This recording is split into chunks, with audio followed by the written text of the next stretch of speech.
క్రీస్తునందు ప్రియులకు సహోదరి సహోదరులారా, ఈ రోజున సామాన్య కాలంలోని 2వ ఆదివారం గురించి వాక్యాన్ని ధ్యానించుకోవడానికి మరియు ప్రార్థించుకోవడానికి నాతో కలిసి దేవుణ్ణి స్తుతించడానికి మిమ్మల్ందరినీ కూడా ఆహ్వానిస్తూ ఉన్నాను. ఈ సామాన్య 2వ ఆదివారం రోజున మొదటి పట్టణము యెషయా గ్రంథము నుండి తీసుకోబడింది మరియు 2వ పట్టణము పునీత పౌలు గారు కొరింథీయులకు రాసినటువంటి లేఖ నుండి తీసుకోబడింది. సువిశేషము పునీత యోహాను గారు రాసిన శుభవార్త నుండి తీసుకోబడింది. ఒకసారి మనం సువిశేషాన్ని చదువుకుంటే దాని గురించి ధ్యానించేటప్పుడు ఎక్కువ అర్థవంతంగా ఉంటుంది. అందుకని మొదట సువిశేషాన్ని చదువుకుందాం. యోహాను శుభవార్త 1వ అధ్యాయము 29 నుండి 34.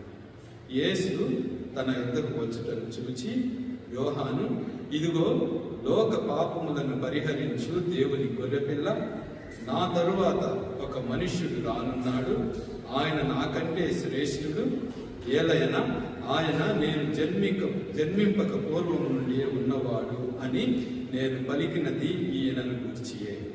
ఈయనను ఇశ్రాయేలుకు ఎరుక చేయుటకై నేను నీటితో బప్తిస్మమిచ్చుచున్నాను, కానీ నేను ఆయనను ఎరుగనైతిని అని పలికెను. మరియు యోహాను ఆత్మ పావురము వలె పరమండలం నుండి దిగివచ్చి ఆయనపై నిలిచి ఉండుటను చూచి తిని, నేను ఆయనను ఎరుగనైతిని, కానీ నీటితో బప్తిస్మమునిచ్చుటకు నన్ను పంపిన ప్రభు, నీవు ఎవరిపై ఆత్మ దిగివచ్చి ఉండుటను చూచెదవో ఆయనయే పవిత్ర ఆత్మతో జ్ఞాన స్నానం ఇచ్చువాడు అని నాతో చెప్పాను. ఇప్పుడు నేను ఆయనను చూచి తిని, ఆయనయే దేవుని కుమారుడు అని నేను సాక్ష్యమించుచున్నాను అని చెప్పాను. ప్రియులకు సహోదరి సహోదరులారా, ఈ సువిశేషాన్ని ఆధారంగా తీసుకొని మనము 2 విషయాల గురించి ధ్యానించుకోగలుగుతున్నాం. మొదటగా, ఇదిగో లోక పాపములను పరిహరించు దేవుని గొర్రెపిల్ల అనేటువంటి ఆ వాక్యం గురించి. రెండవదిగా, ఈ మిగతా సువిశేష భాగం అంతా కూడా గమనించామంటే పునీత యోహాను గారు, బప్తిస్మ యోహాను గారు, నేను ఆయన కాను, నా తర్వాత వచ్చేటటువంటి ఆయన చాలా గొప్పవాడు, ఆయన నేను జన్మింపక పూర్వం నుండే ఉన్నవాడు, లేకపోతే ఆయనే నేను నీటితో బప్తిస్మిస్తున్నాను కానీ ఆయన పవిత్ర ఆత్మతో బప్తిస్మ ఇవ్వబోతున్నాడు. ఈ విధంగా ఇన్నిసార్లు నేను ఆయన్ని కాను, నా తర్వాత వచ్చేవాడు గొప్పవాడు అని చెప్పడంలో యోహాను గారు అసలు మనకు తెలియచేయాలనుకున్నటువంటి విషయం ఏంటి అనే విషయాల గురించి ధ్యానించుకున్నాం. మొట్టమొదటిగా, ఇదిగో లోక పాపములను పరిహరించు దేవుని గొర్రెపిల్ల. ప్రియులకు సహోదరి సహోదరులారా, మనకందరికీ తెలుసు, పాస్కా పండుగ రోజున యూదులందరూ కూడా దేవాలయానికి వచ్చి తమ పూర్వులు ఏ విధముగా గొర్రెపిల్లను బలించి దాని రక్తాన్ని ద్వారబంధరాలకు పూసి ఐగుప్తు నగరం బానిసత్వం నుండి విడుదలయ్యి స్వతంత్ర దేశానికి వచ్చారో అదేవిధంగా ఆ ఆచారాన్ని వీళ్ళు కూడా కొనసాగిస్తారు. పాస్కా పండుగ రోజున యూదులందరూ కూడా 12 సంవత్సరాలు నిండిన మగవారందరూ కూడా చుట్టుపక్కల ప్రాంతాలన్నిటి నుండి ఎక్కడెక్కడ యూదులు ఉంటే వాళ్ళందరూ కూడా వచ్చి బలులను సమర్పిస్తారు. అప్పుడు ఒక వ్యక్తి తన రచనలో రాస్తూ అక్కడ ఎన్ని బలులు అక్కడ సమర్పించబడతాయి అంటే, దాదాపుగా ఆ దివ్య మందసముండ దగ్గర లేకపోతే ఆ పవిత్ర స్థలంలో రక్తము కనీసము మన కింద గిలకల వరకు తాకి అంత రక్తం వస్తుంది. అంటే ప్రతి ఒక్కరు కూడా బలిని సమర్పిస్తారు. ఇక్కడ ఇదిగో లోక పాపములను పరిహరించి దేవుని గొర్రెపిల్ల అనటంలో అర్థం ఏంటంటే మనకు తెలుసు, ఇక మీదట అట్లాంటి బలులు సమర్పించాల్సినటువంటి అవసరం లేదు. మనందరి కోసం కూడా మన పాప పరిహారం కోసము ఏదో జంతువులు బలియటం కాదు, తనను తానే మన కోసం బలించుకోవడానికి సమర్పించుకోవడానికి వచ్చాడు. అసలు ఈ ఆచారం ఎక్కడి నుంచి వచ్చింది అని చూస్తే, పాస్కా పండుగ రోజు ముందు రోజున ప్రధాన యాజకుడు తను బలివ్వబోయేటువంటి ఆ గొర్రెపిల్లను యెరూషలేము ఆ పుర వీధులలో తిప్పుతాడు. ఆ పుర వీధులలో ఆ గొర్రెపిల్ల ప్రయాణం చేసేటప్పుడు ప్రజలందరూ కూడా తమ ఇళ్ల నుంచి బయటకు వచ్చి తమ పై వస్త్రాలను తీసి ఆ గొర్రెపిల్ల మీద వేస్తారు. ఆ విధంగా ఆ గొర్రెపిల్ల ఆ వీధులన్నిటిని కూడా తిరిగిన తరువాత దేవాలయానికి తీసుకుని వచ్చి దానిని బలిస్తారు. అంటే దానికి అర్థం ఏంటంటే, ఇదిగో మనందరి పాపాలను కూడా ఈ గొర్రెపిల్ల మీద వేసాము, ఈ గొర్రెపిల్ల మనందరి పాపాలను కూడా మోసుకొని పోతూ ఉంది, పోయి ఇదిగో దేవాలయంలో తనని తాను బలిగా సమర్పించుకుంటూ ఉంది, కాబట్టి మనందరి పాపాలు కూడా పరిహరింపబడతాయి అనేటువంటి ఆచారం ఉంది. సో ఇప్పుడు యోహాను గారు చెప్పడంలో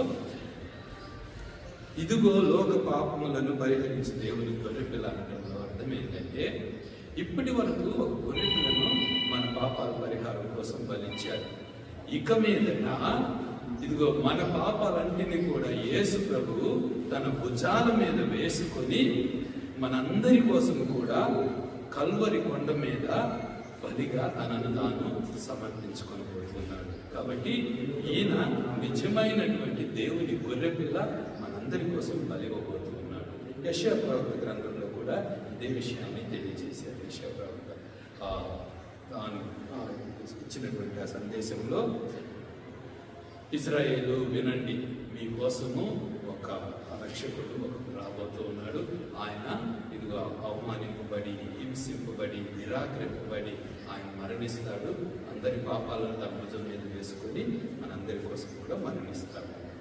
ప్రియులకు సహోదరి సహోదరులారా, దాని తరువాత బప్తిస్మ యోహాను గారు చెప్పినట్లు, నా తరువాత ఒక మనిషి కుమారుడు రాబోతూ ఉన్నాడు, ఆయనే ఈయన.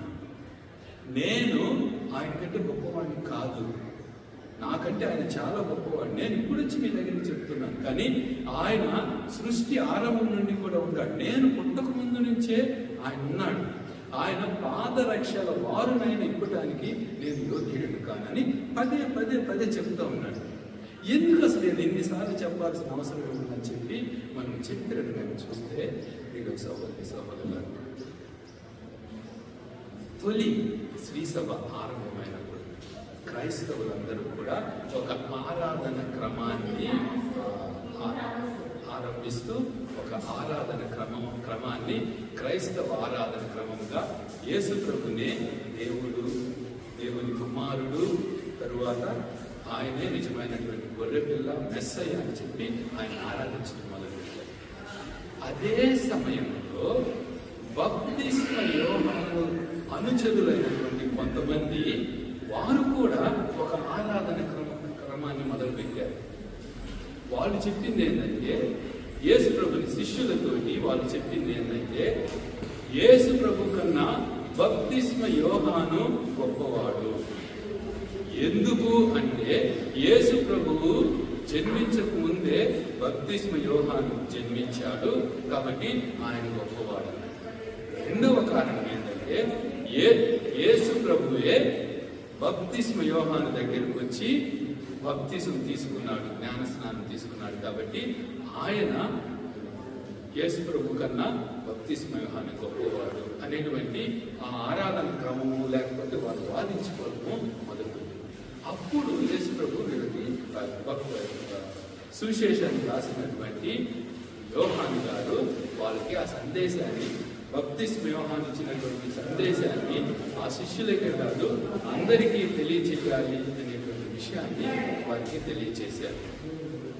వారు చెప్పినటువంటి విషయం ఏంటంటే, బప్తిస్మ యోహాను గారు ద్వారా తెలియజేయాలనుకున్నటువంటి విషయం ఏంటంటే, నేను గొప్పవాడిని కాదు, నాకన్నా ఎప్పటి నుంచో సృష్టి ఆరంభం నుంచి ఉన్నటువంటి యేసు ప్రభువే గొప్పవాడు. యేసు ప్రభువే నాకన్నా ముందున్నాడు, నాకన్నా గొప్పవాడు. నేను ఆయన పాదరక్షల వారునైనా నింపడానికి యోగ్యుడని కాను, నేను ఆయనను ప్రజలకు తెలియచేయడానికి వచ్చినటువంటి ఒక స్వరాన్ని మాత్రమే. కాబట్టి మీరు అనుసరించవలసింది యేసు ప్రభుని కానీ నన్ను కాదు అనేటువంటి విషయాన్ని తెలియచేస్తాను. ప్రియులకు సహోదరి సహోదరులు, బప్తిస్మ యోహాను గారి మనస్సును కానీ మనం అర్థం చేసుకున్నామంటే, లేకపోతే ఆయన అనుసరించినటువంటి యేసు ప్రభు యొడల తీరును మనం అర్థం చేసుకున్నామంటే, మనము మనల్ని మనము ఎంతో సరిదిద్దుకోవాలి, ఎంతో నేర్చుకోవాలి, ఎంతో అనుసరించాలి. వీళ్ళకి సహోదరి సహోదరులారా, ఇప్పుడు మనం చర్చిలో ఉంటాం, ప్రార్థనకు వస్తాం. చర్చిలో ఏదైనా చిన్న డొనేషన్ ఇచ్చామనుకోండి, పొరపాటు ఏదైనా పేరు చదవలేదంటే ఆ పేరు చదవలేదని పోవాలి. లేకపోతే మనం చేసేటువంటి ఆ పనులు, చర్చిలో పనులు కానీ, సహాయం కానీ, వాటినంతా కూడా మనం ఎప్పుడు కూడా మనల్ని మనము గొప్పగా చెప్పుకోవడంలోనే లీనమై ఉంటాం. నేను, నాది, నేను చేసిన పని, ఇటువంటి ప్రతి ఒక్కరిలో కూడా ఎంతో కొంత ఇట్లాంటి అహంకారం ఉంటుంది.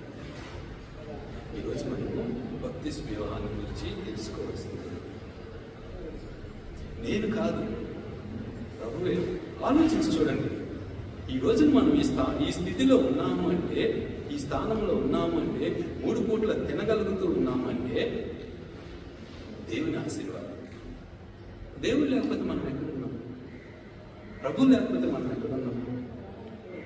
మనము జీవితంలో పొందేటువంటి ప్రతి మేలు, ప్రతి ఆశీర్వాదము అనుభవించేటువంటి మనము ఆస్తిపాస్తులు కానివ్వండి, కీర్తి ప్రతిష్టలు కానివ్వండి, ధనము కానివ్వండి, చివరికి మనం నివసించే ఇల్లు కానివ్వండి, మనం కట్టుకునే బట్టలు కానివ్వండి, ఇవన్నీ కూడా మనకి దేవుడు వస్తున్నటువంటి వరాలే. మొదట మనం ఇద్దరికి దేవునికి మనము కృతజ్ఞత కలిగి జీవించాలి. రెండవదిగా చాలాసార్లు మనము చాలా కోపపడుతుంటాం. చాలా మంది కూడా చెప్పుకుంటుంటారు ఆ విధంగా, అక్కడ పోతే ఆయన ప్రార్థన చేస్తే నాకు నయం ఉంటుంది, లేకపోతే ఆయన మాట చెప్తే నెరవేరుతుంది. ప్రియులకు సహోదరి సహోదరుల, మనకి స్వస్థత వరం ఉండొచ్చు, స్వస్థతనిచ్చేది దేవుడే. మనకి ప్రవచనాలు వరం ఉండొచ్చు, ఆ శక్తినిచ్చేది దేవుడే. మనం బలంగా దేవుళ్ళు నడవచ్చు, ఆ నడిపించేది దేవుడే. మనకి ఏమన్నా కానీ సకలము సర్వస్వము దేవుడే మనకు. మనము దీనికి గుర్తెరగాలి. అందుకని మొట్టమొదటగా ప్రియులకు సహోదరి సహోదరుల, మన ప్రార్థన ఏ విధంగా ఉండాలంటే, దేవుని సన్నిధానానికి వచ్చి మనల్ని మనము దేవుని సమర్పించుకొని, ప్రభు అన్నాడు, ఎవరైతే తనను తాను తగ్గించుకుంటారో వారు హెచ్చింపబడతారు. దేవుని సన్నిధానానికి వచ్చి ఎవరైతే తమని తాముగా, తమ బలహీనతలతోటి, తమ బలాలతోటి దేవుని సన్నిధానానికి వచ్చి అర్పించుకొని దేవుని ఎదుట నిలబడి, ఇదిగో ఇది నేను, నన్ను బలపరచండి ప్రార్థిస్తారో వాళ్ళని దేవుడు బలపరుస్తారు. ఎందుకంటే ఒక నిండుగా ఉన్నటువంటి ఒక పాత్రను తీసుకుంటే దాంట్లో మళ్ళీ వేరే దాంతో నింపలేము. మనలో ఇప్పటికే నా అనేటువంటి అహంకారం కానివ్వండి, వేరే ఏదైనా గుణాలు కానివ్వండి, దుర్గుణాలు కానివ్వండి, ఇవన్నిటితోటి మన హృదయం నిండిపోయి ఉందండి. ఇంకా దాంట్లో దేవుని వరాలు ఇచ్చేటువంటి, దేవుని మన హృదయాల్లోకి వచ్చేటువంటి స్థలం లేదు. దానిని మొదట మనము ఖాళీ చేసుకున్నామంటే, శుద్ధి చేసుకున్నామంటే, అప్పుడు దేవుడు మన సన్నిధానంలోకి వచ్చి నిలబడను, మనతోటి ఉండేవాడు. కాబట్టి ఈ రోజున మొట్టమొదటిగా దేవుడు మనల్ని అందరినీ కూడా తన శిష్యులుగా, తన అనుచరులుగా పిలిచినందుకు దేవునికి కృతజ్ఞత. మనల్ని ఆశీర్వదించినటువంటి ఆ విధానాన్ని చూసి దేవునికి కృతజ్ఞత తెలుపుకున్నాం. మనల్ని కానివ్వండి, మన కుటుంబాలు కానివ్వండి, మన పిల్లల్ని కానివ్వండి, మన బంధుమిత్రులను కానివ్వండి, ఆశీర్వదించినందుకు, మన ప్రార్థన ఆలకించి ప్రతిసారి మనకి సహాయం చేసినందుకు దేవునికి కృతజ్ఞత తెలుపుకున్నాం. అదే కృతజ్ఞతతోటి దేవుని ఆశీర్వాదం కోసం ప్రార్థించుకుందాం, వేచి చూద్దాం. ఎల్లప్పుడూ కూడా దేవుని సన్నిధానంలో సంతోషముగా మనము దేవునికి విధేయులమై, మన తల్లిదండ్రులకు కానివ్వండి, బంధువులకు కానివ్వండి, వాళ్ళతో కూడా విధేయత చూపుతూ మంచి జీవితాన్ని జీవించడానికి దేవుడు మనల్ని ఎల్లప్పుడూ ఆశీర్వదించాలని వేడుకుందాం. పితా, పుత్ర, పవిత్ర